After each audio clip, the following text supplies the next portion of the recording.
Hello, investors and traders. I am Lee McFarland from Kinship Investments, and it is October 23rd, and this is our review of the previous week.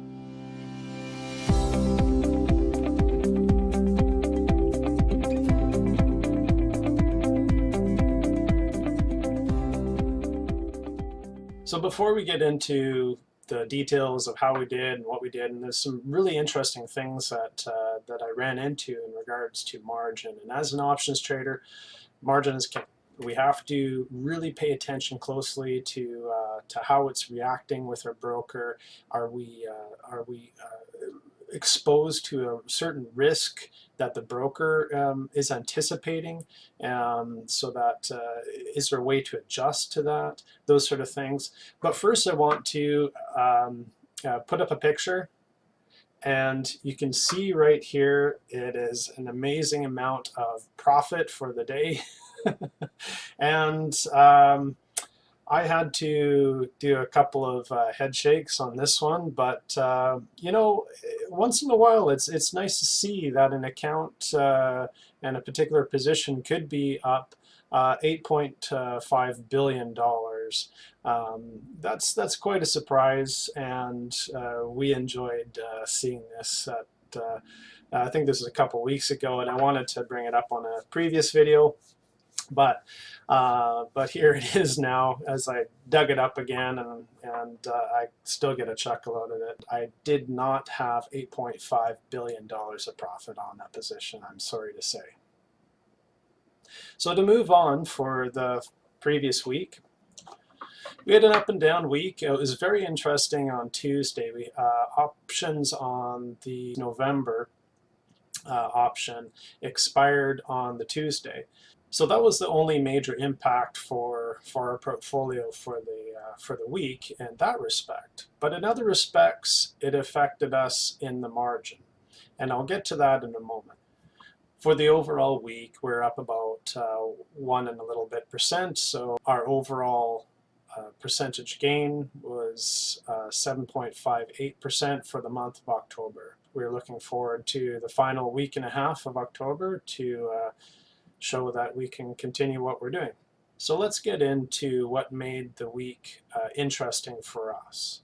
Crude oil options for November expired, as I said, on Tuesday.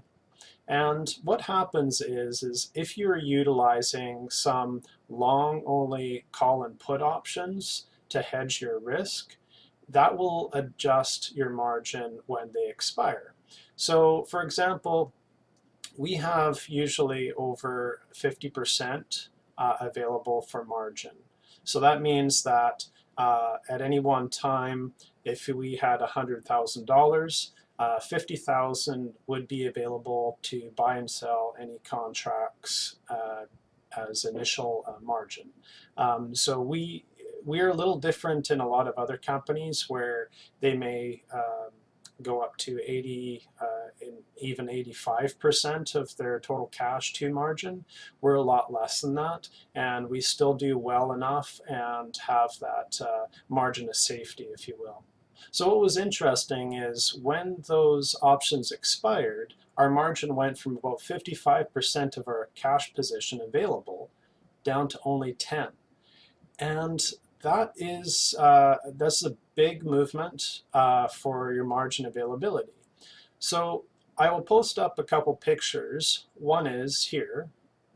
This is of our risk for crude oil before we made any adjustments and after the crude oil options for November expired. So you can see that if crude oil moved left or right, which means that it would increase in price by 10, 20, 30, or 40%, that's how much we stand to lose in the account in either direction.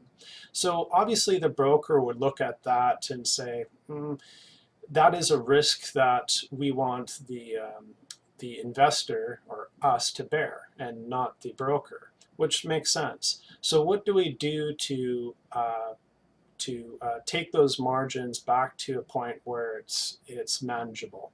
And all we have to do is create more of a line pattern such as this.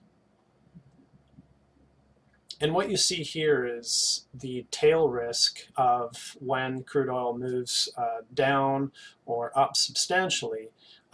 We're not losing money, but we're making money.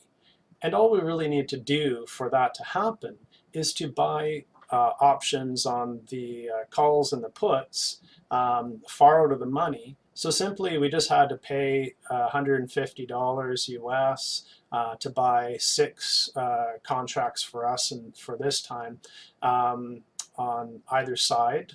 So 6 puts and 6 calls. We go from a 10% margin availability back up to 60% margin availability. So this is something as an options trader you have to look at and you have to be aware of. It didn't matter for us. We had a lot available and we weren't planning on making any big adjustments. So we're able to kind of wait until the fallout of the expiration of the crude oil options and then make our adjustments. And interestingly enough, that's happening this week as I speak with natural gas. And we'll probably review that next week. Before I sign off for this week, I want to discuss quickly the natural gas bounce that we've had from the lows. And it's very interesting because I've been talking over the last few weeks about RSI, Relative Strength Index. So here's what I find fascinating about natural gas. And I just brought up my chart, and here's the chart for you to look at. So what you can see from the relative strength bottoms, starting at the beginning of October to the 9th of October, there is a lower low for the price. But on the RSI, it was about the same. That is a sign of strength at that moment. And you can see there's a nice bit of rally all the way up to the 200-day moving average, which is very important to keep an eye on. And it dipped back down to the 50-day, came back up to the 200-day on the 17th, and then it proceeded to find too much resistance and come down again. The RSI on the October the 19th showed a little higher than the previous RSI lows. And this again is a show of strength at this point. And if we take a longer term approach to the RSI and what the natural gas has been doing over the last few months, you can see that there's a definite compression in regards to natural gas. And this is not only natural gas. I found that this is going on in crude oil. And this is why in the last, I'd say, month or so, I've looked at taking less risky trades and providing more margin in our accounts. When things are compressing in this nature, you have to expect that eventually they will break out of that pattern.